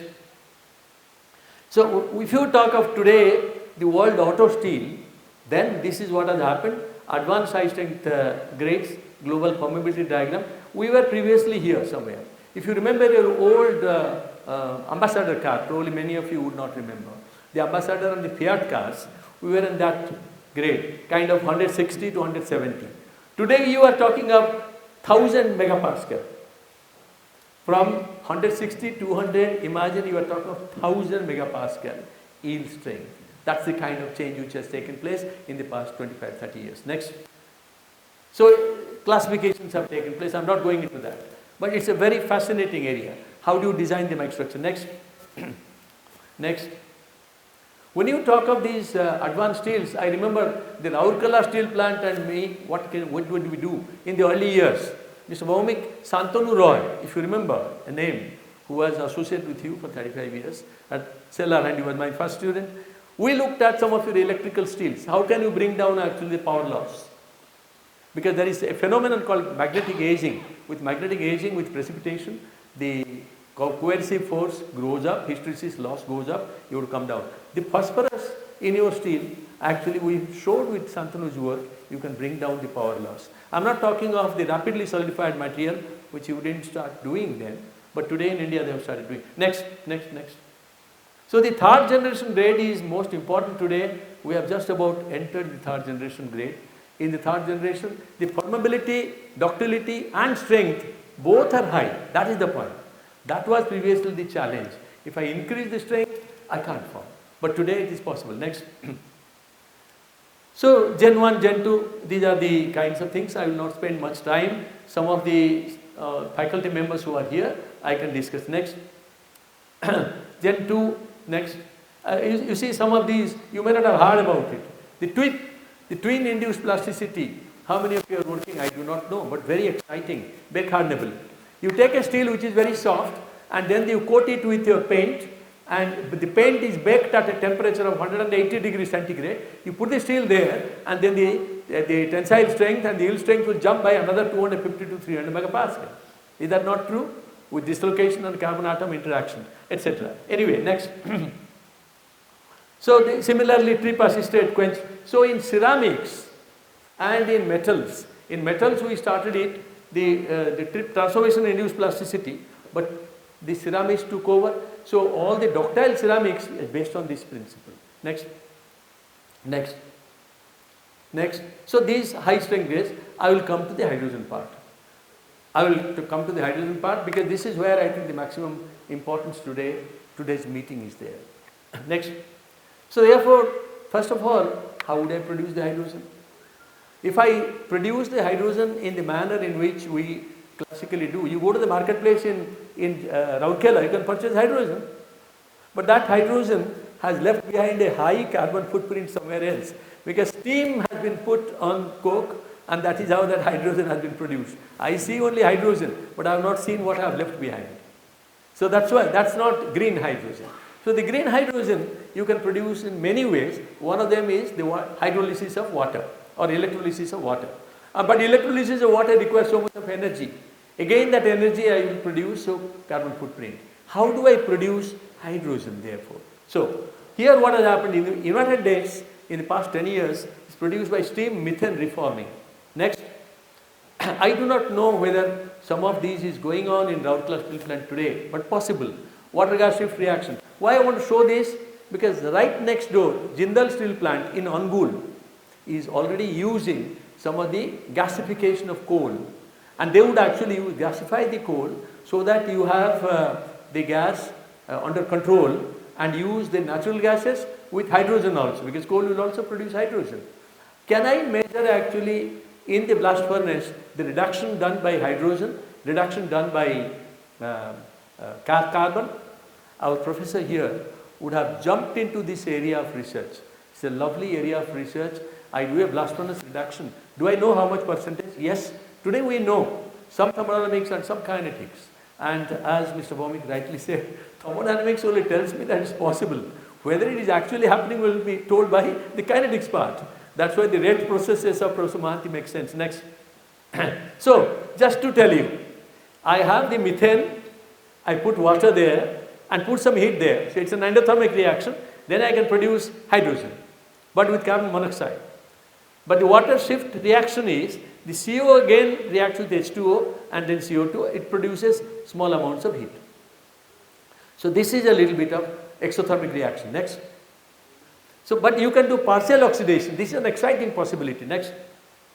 In the partial oxidation, you produce actually a lot of heat here. Same methane with oxygen. This is a point for chemists, for metallurgists, for steel plant. So you are looking at partial oxidation where you produce a huge amount of heat also. So it can become an exothermic reaction with hydrogen. And then the water, the same thing, small amount of heat. I just wanted to show this so that there is a good possibility from the gases, biomass gas or natural gases also. Next. So this pathway is being considered all over the world if you are talking of fuel cell electric vehicles. This was a pet project of late Mr. Ratan Tata. We must have discussed n number of times with him.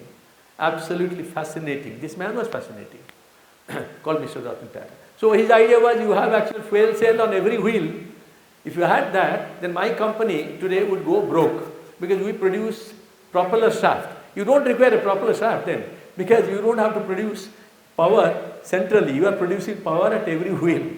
if you are producing these fuel cell electric vehicles, as you have in spacecrafts also. Next. So the hydrogen part becomes important. Next, I don't think I will spend much time here. Next.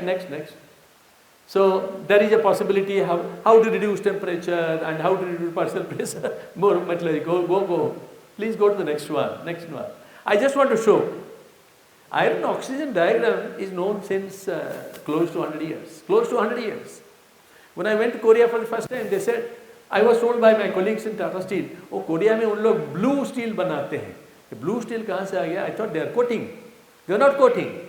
It is iron oxygen. And then I saw in Germany some of the utensils, they are looking bluish. It's not coating. It is playing around with what kind of oxide I have. Do I have a magnetite? Do I have a wustite? Or do I have actually the other oxides mixture? So hematite, magnetite or wustite will decide the color, and if it's a thin one, the coloration changes. But this was known.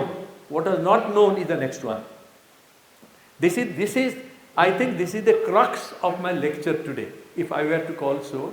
And speaking as I am doing in Professor Ashok Mohanty's memory, because this is the most important thing for every extractive metallurgist. Incidentally, I am not an extractive metallurgist, but I am speaking about extraction, etc. I am more on the physics side and electron microscope and so on. But I find this interesting. This diagram was very well known. This was called the Woodward equilibrium diagram, right? To most of the metallurgists present here. What was not known is the Bauer-Glessner diagram, which is the hydrogen diagram.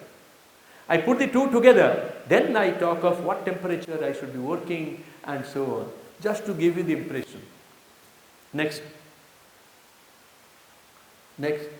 So, as far as India is concerned, where are we?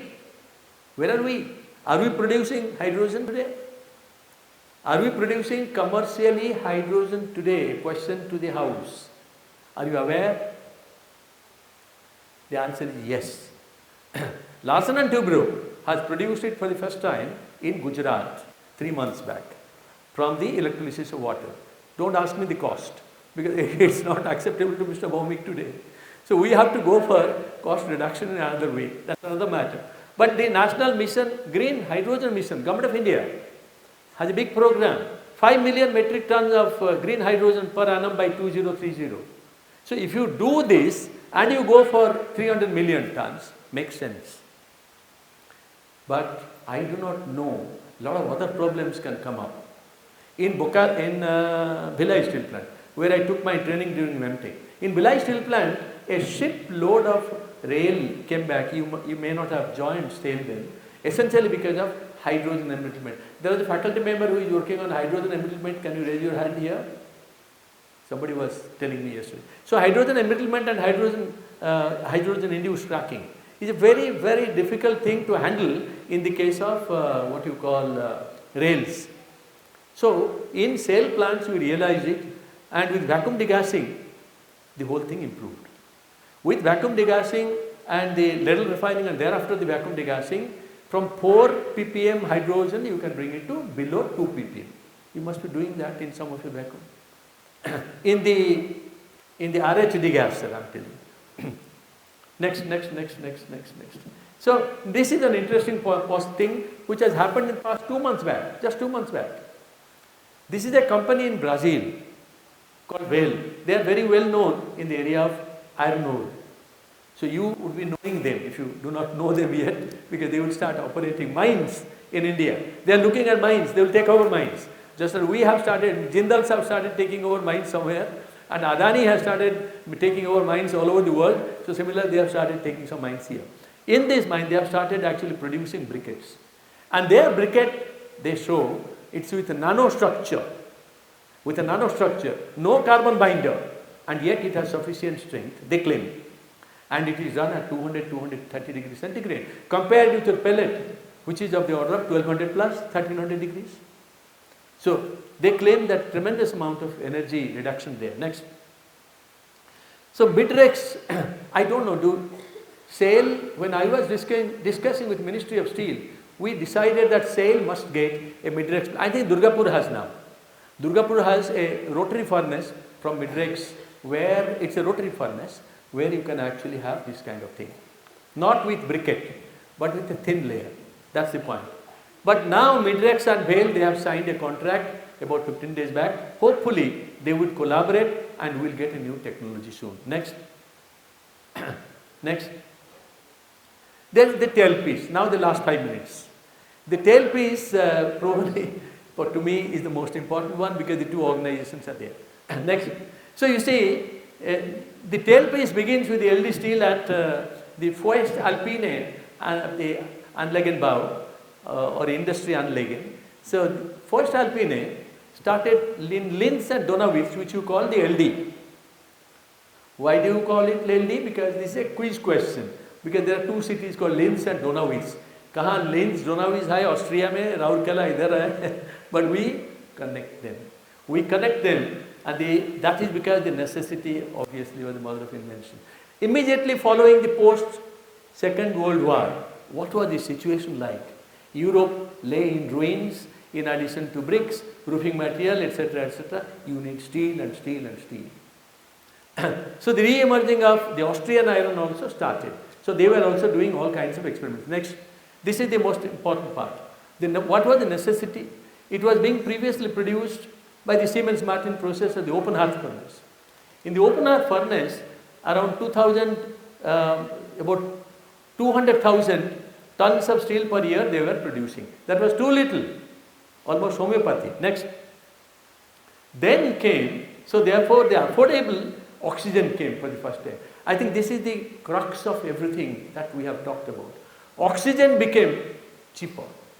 As oxygen became cheaper, then the world thought, why can't we use pure oxygen instead of air?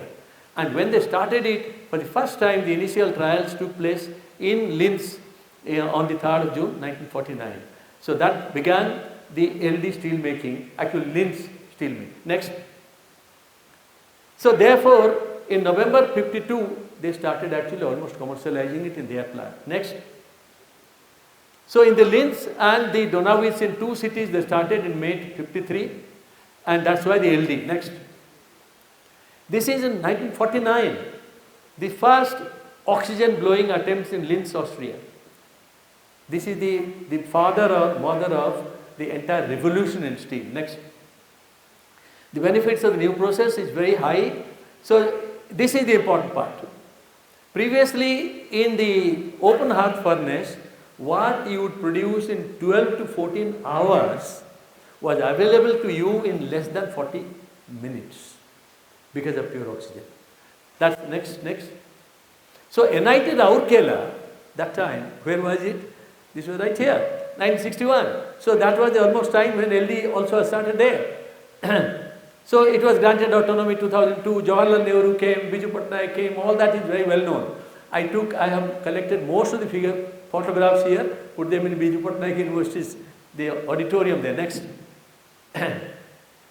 I want to tell you now that if you are working NIT Rourkela, mechanical, electrical, all of you, what has become a buzzword and most important is integrated computerized materials engineering. Somebody is working on molecular modeling, somebody is developing coating.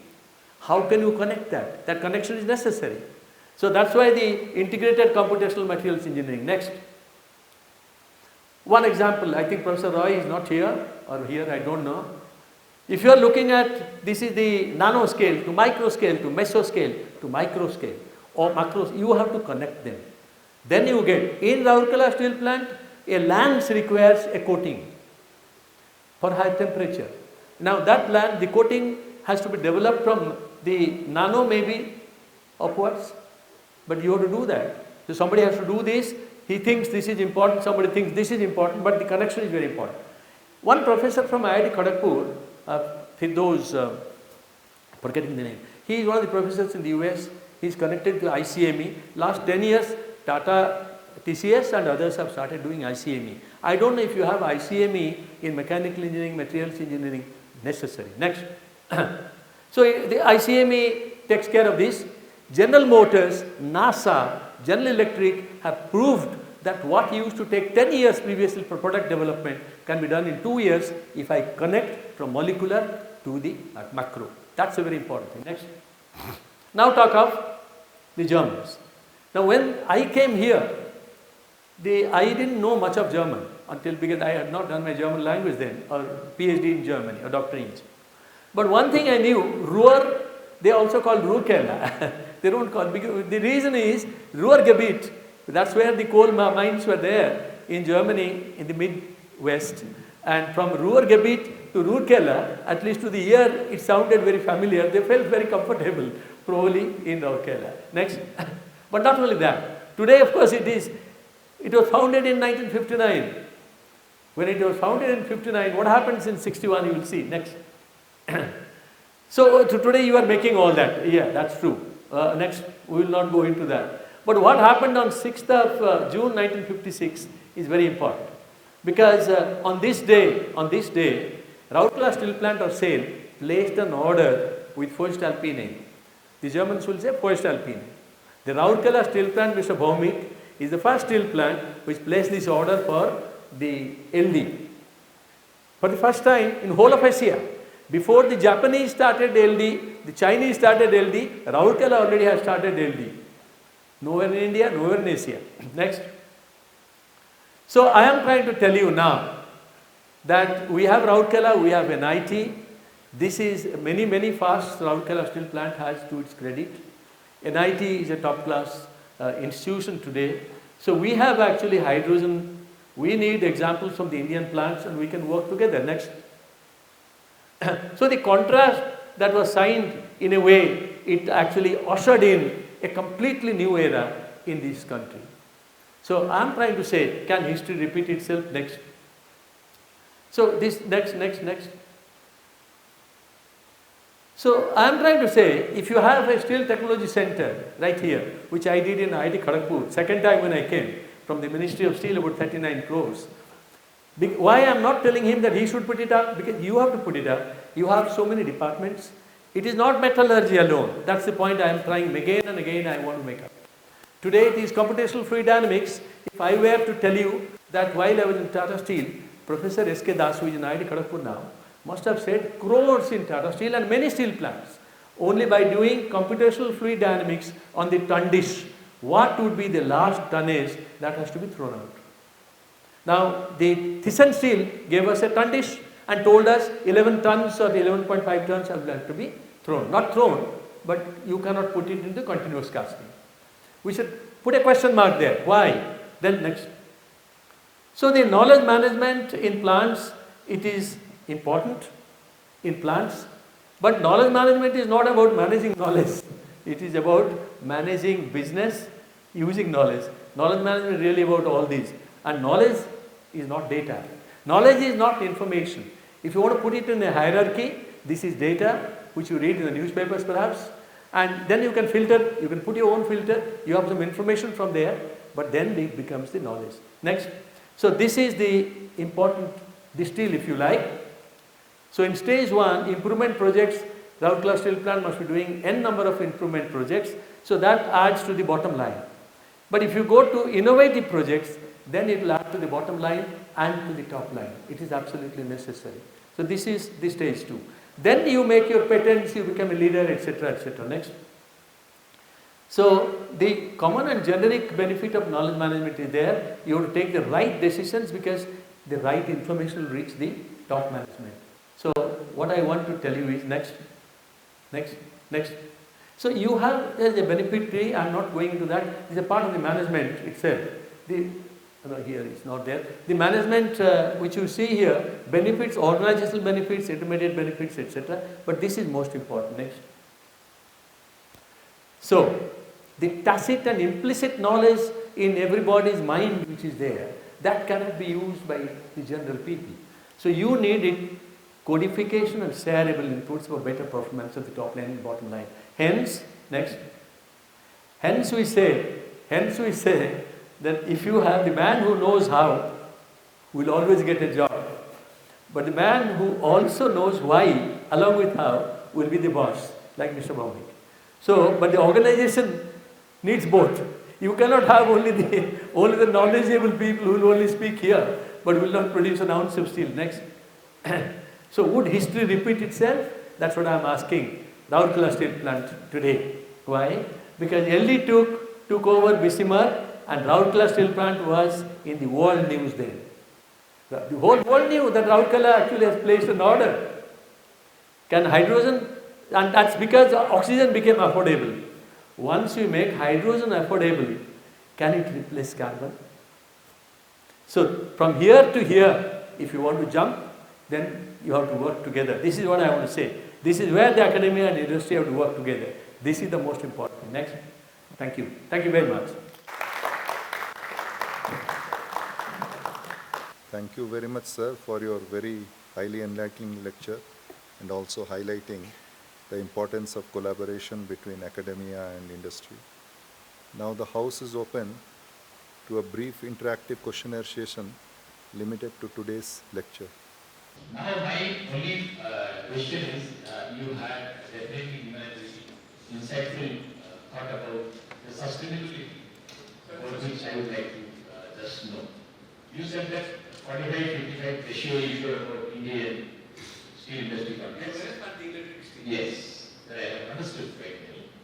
My question is, in other countries it is still more, but in India, suppose we convert it, we are still mostly fossil fuel, where fossil fuel we use about more than 70%, and other renewable energy we use 30%. Now, my question is, if we go more and more on EF and induction furnace, then electricity itself, if it is from fossil fuel, then it is a problem. So the electricity which is needed for the electric arc furnace has to be also green. So for that, what is the thinking? Because I just was going through your article and read completely when I came here, and I was really happy about it. But my question is, 1 kilowatt electricity it generates 820 grams of carbon dioxide, right? So for having that electricity, suppose we go for electric arc furnace or induction furnace. I wanted to request, the important question is, if I'm audible to the audience here, basic question is, if I'm actually essentially batting for the induction furnaces, Yes. where will I get the electricity from? Yes. And if I use the same double energy, Fossil fuel, then there is no point. then I have no end. Yes. What is the alternative? The alternative is The alternative is, do I use more of coal? So therefore, do I use the coal energy. So I have to have energy anyway. I have to have energy anyway. That's because there is someone will say, I cannot take out the oxygen from the iron atom. If you just wish, you cannot wish it out. So you have to have a reductant. So that's the problem, because carbon is actually essentially poor man's job it is doing. We must realize that. Why carbon has sustained over the past 150 years? Essentially because we have here a reductant which is also giving us energy into the blast furnace. So if I have to have hydrogen, I did show to you, one of the operations is actually endothermic operation. So even if hydrogen actually becomes a reductant, it's not very easy to get power also from hydrogen. So I have to supplement it by some other power. So all these have to be thought of. And hydrogen is not easy because it is the first element in your periodic table. And as the first element, it is so fine. And this hydrogen will penetrate through many materials. How do you contain that? And then the hydrogen enrichment. So it's not easy. So coming to the power question, I did not support or oppose one of the positions. I simply said that the correct position is 45:55 in India. The ISP, the integrated steel plants like Rourkela, all the integrated steel plants put together 45%, 55% is the electrical steel.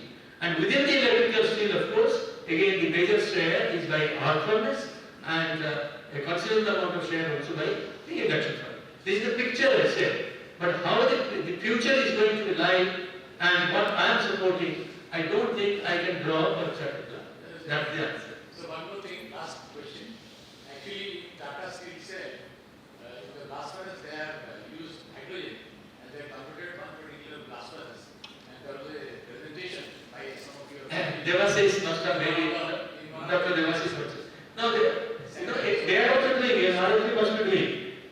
steel plants, particularly in India, Tata Steel and Jindal are doing extensive work on hydrogen.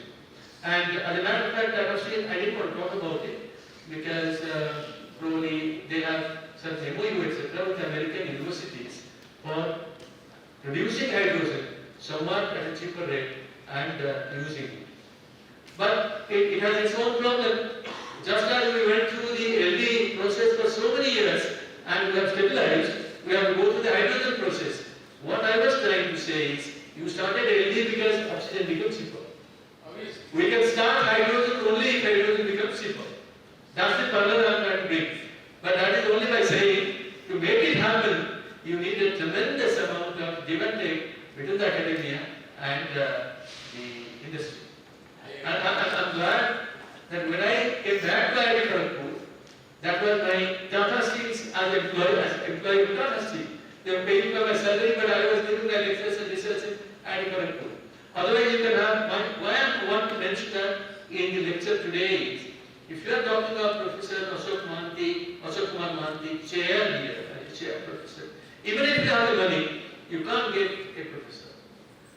A good professor would not come and spend his time for 1 year or 2 years. We have done all that experiment in Hyderabad. Failed. Some people came, but they would all go away after one year. Either they have spent courses like me, so that you can bring them, but they may not bring you all advantages. Or they are not doing research in the frontier areas. On the other hand, an existing professor or somebody who is very active can happen. When the our Singapore team, the National University of Singapore, when they started the collaboration with the MIT professor didn't come in the past 5 or 6 years. Why should they go and waste their time? Because this man will get $1,500 per hour as a consultant at MIT. But gradually they have to attract them with a huge amount of salary. So active people from MIT came, the likes of Suresh, for example. I'm mentioning a name who was the only National Science Foundation USS president from IIT Madras. And I used to go and interact with him in the Material Science Engineering Department at MIT. So if you are talking of international scenario like this, then your answer is, how do you produce energy? That produce energy is another picture. We have to have renewable energy therefore. So that's why a lot of India's hydrogen plants is from the renewable energy. Or you will carbon capture, as most of the Indian steel plants are doing, that becomes blue hydrogen. So we have green hydrogen, and if you capture all the carbon dioxide, it becomes the blue hydrogen. If you don't capture it, it becomes grey hydrogen. If I use the nuclear energy, it becomes pink hydrogen. These names have not been given by me. This is the internationally accepted name today for the hydrogen. With so many colors of hydrogen, you have to choose therefore. I would always say, let's go for blue hydrogen. They are all doing today the blue hydrogen, CCS technology, carbon capture and sequestration. Although Tata Steel, I think, is setting up a blast furnace with complete carbon dioxide capture. I don't know, you have also partial capture kind of things, not there yet. But that will happen, that might happen. Sorry, so that's it. Thank you, sir. One more question. There's somebody who raised it. One second. Yes, sir. Yes. Beg your pardon. Before we proceed to the refractory session, I request Professor Rao and sir to please come to the dais and hand over the members to our speakers. We understand now. I know, sir, that your father, I know your father, Sri Gopinath Mohanty, was the first in our India, first in the Cycle Academy. Yeah, I had no connection with steel. No, I am telling you, you are the 80 plus.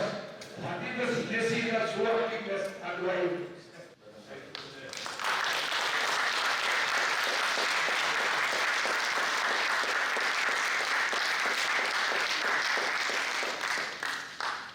I request Pradhan Councillor to hand over the member to present.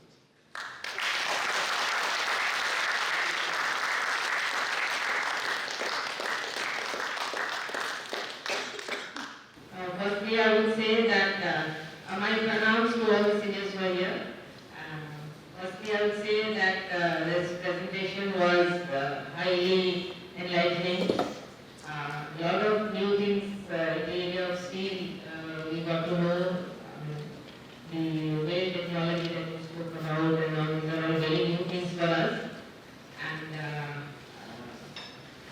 the grades for automaking steel that you spoke about, that in fact I would take as a takeaway for Rourkela Steel Plant.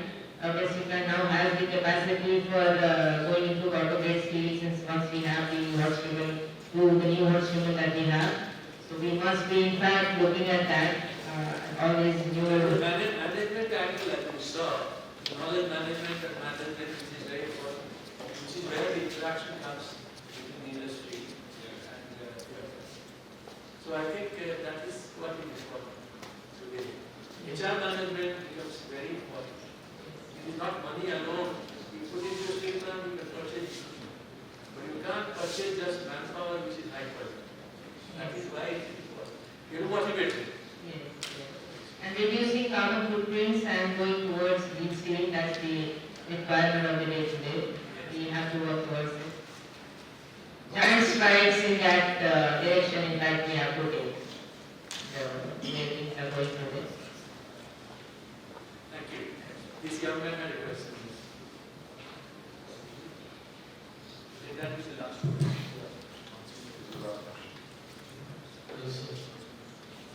Sir, I have a question is that You should introduce yourself. so my name is Honor Sarkar. I am the faculty from the department in India. First of all, it was a really nice presentation, quite informative. So with respect to that, I had a question is that for automotive application, what is the state beyond the third generation advanced HUC? Because taking the drawbacks of the first generation and the second generation, we move to the third generation. But there are certain limitations in the third generation advanced HUC also. For example, poor corrosion resistance, then your magnetic segregation can lead to the poor machinability, and the last one is the high cost of production that cannot make any affordable parts. So what is beyond the third generation advanced HUC? Okay. Thank you. But actually, since this is a motley group, which may not be experts only in the high strength steels, I'm trying to answer it in a very general way. First of all, the first generation, second generation, third generation, I thought you were going to ask me.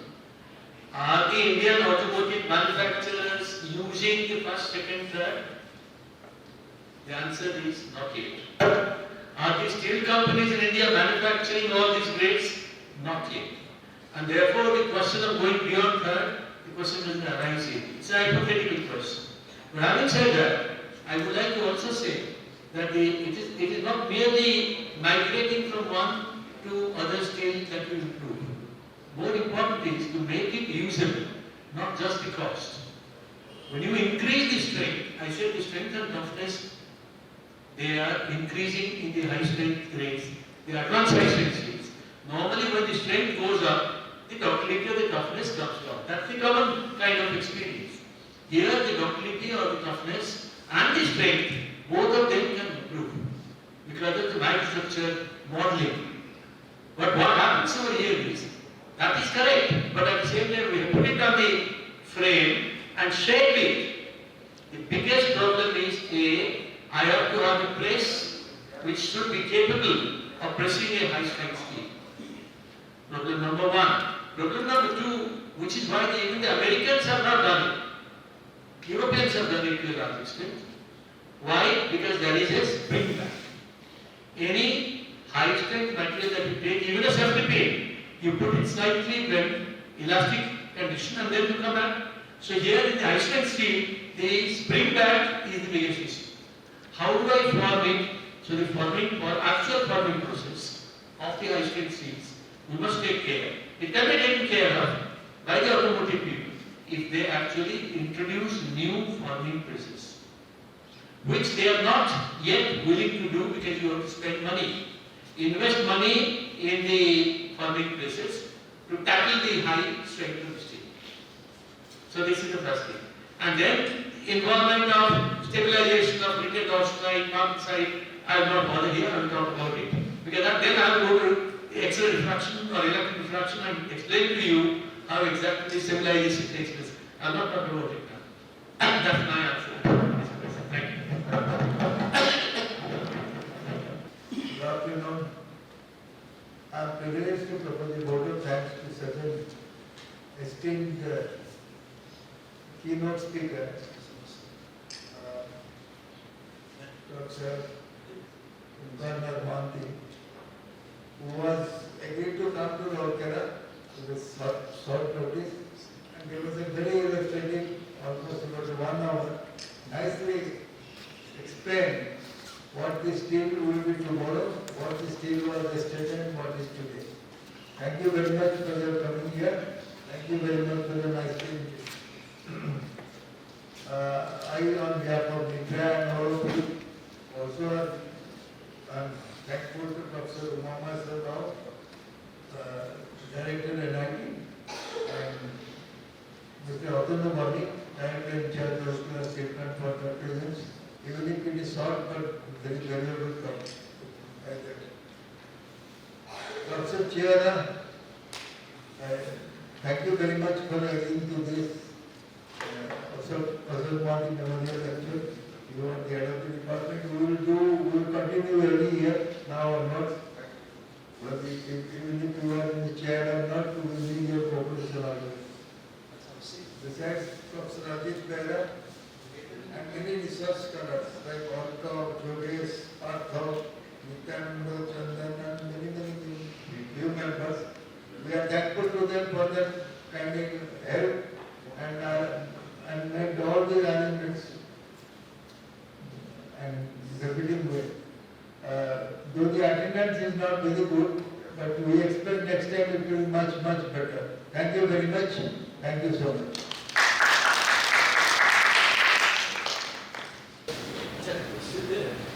Thank you, sir.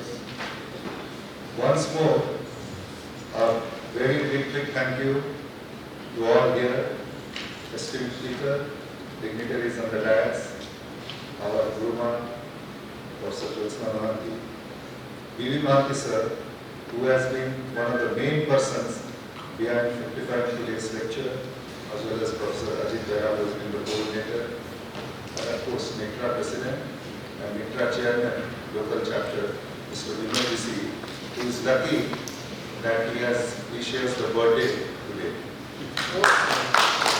Thank you all. Thank you all for having me.